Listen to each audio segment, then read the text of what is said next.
কিনা করলে কত বছর আগে আপনার হাত 20 বছর দিচ্ছি ভাঙছি। কিভাবে বাঁচছে? আমি বাস বেচতাম, 2টা বাস নিয়ে যাই বেলা সরাই নামা 2 টাকা করে আসলাম। পরে পরে হাতি পড়ছে, কান্দাতে হাতে বাস হয়ে আছি। ওদের একটা কাঠল গেছে আর বাসে সাপ্লাই করছে। মানে আপনার কয় ছেলে মেয়ে? আমার একটা ছেলেই। ছেলে কি করে? ছেলে কাম করতে পারে না, কাম করতে পারে না। এই তার কোমরে উঠে দেয়া গাড়ির চাক্কা গেছি, মানে এই কোমরে কাম করতে পারে না। কিভাবে চলতেছে?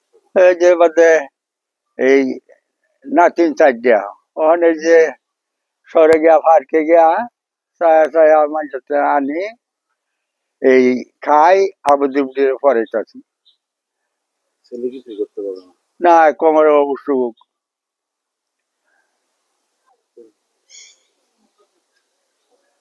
আপনি সরকারের কাছে কি চান? আমি কিছু সাহায্য চাই। আমি এই যে নাতিনিরে পড়াইতাম, নিজেও কিছু খাইতাম, তখন তো আমি ফসল বাড়ি চাই না। কি করলাম যে আমার ঘর বাড়ি নাই? আমার ঘর বাড়ি নাই, জমিও নাই, এটা হোর বাড়ি থাকি। হোর বাড়ি থাকি এই আমার পরিবার মারা গেছে, তে ঘরও নাই নেইবা থাকতেছি। এখন সরকারের যদি কিছু আমার সাহায্য করে, একটা ঘর আমার দেয়, একটা কর্ম করে যেতাম, একটা গাড়ি মারি দিয়ে দেয়, তাহলে আমি নাতি বাড়ি না ভালো থাকতে যা আমি নাতি নিয়ে ভালো রাখতাম। পারবো। আমার নাতি নিয়ে মৌলানা একজন পড়ছি, সেটি 2টাও মৌলানা পড়তেছে। এই আরেকটা যে বাচ্চা হয়েছি, আমি মুসলমান মানুষ, এই আমার দেহে এই বাড়িতে টুকরা কি করে দেখুন আপনি চলতেছেন কেমনে? দশে সাহায্য করতেছে, এই খাইতাছি, এই যে আবুদুবলি পড়াইতাছি, মানুষের দেয় আইনা দেবে, আবুদুর বেতন দিয়ে খাইও।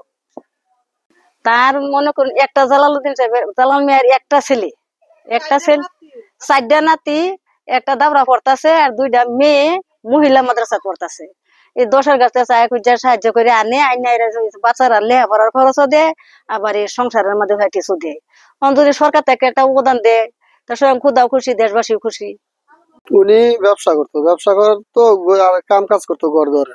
তারপরে একটা অ্যাক্সিডেন্টে এর হাত ভেঙে গেছে। হাত ভেঙে যাওয়ার পরে অনেক চিকিৎসা করা হয়েছে, ভালো হয়েছে না। ভালো না হওয়ার পরে এই সে কাম কাজ করতো, পরে ভিক্ষাও করতো। উনার এক ছেলে গাড়ি চালাইতো, অ্যাক্সিডেন্টে সে ব্যথা পাইছে কোমরে। ব্যথা পাইলে এখন হেও করতে পারে না, এখন আর কি 10 জনের টেহা দেয়, ওনার সংসার চলতেছে।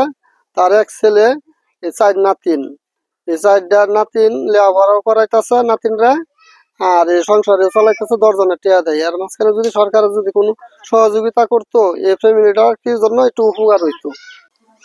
যে আমার আব্বা আগে কাজ করতো, গাড়ি চালাইতো, পরে গাড়ি অ্যাক্সিডেন্ট করে আর কি আমার বাবার কোমরের সমস্যা হয়ে গেছিল।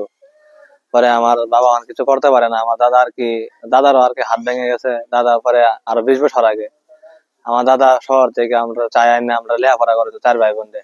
আমরা ঘর বাড়ি নাই, মানুষের জায়গা থাকি। পরে এই আমার 4 ভাই বোন একজন মাওলানা পাস করছে, আমার বড় ভাই 2 বোন পড়তেছে। আমার একটু লেখাপড়া একটু আগাইতেছে না দেখে আমি আয় করছি ফ্যামিলির কারণে। আমি কাজ করি, আমার দাদা শহরে যাইতে পারে না, অসুস্থ। আমি আর কি কাজ করি, কেউ 300-400 টাকা দেয়, এটা আমি খাইতেছি। মানুষও কিছু সাহায্য করে, এটা আমরা চলতেছি। আপনারা যদি কিছু সাহায্য করতেন সরকারের কাছে, কই আমরা একটা বাড়ি নাই গিয়া ঘর করতাম, আমরা থাকার মতো জায়গা নাই গিয়া, একটা কর্ম লাগে আমার ব্যবস্থা করে দিতেন, আমরা একটা কর্ম করতাম, আমার দিনটা একটু ভালো যাইতো।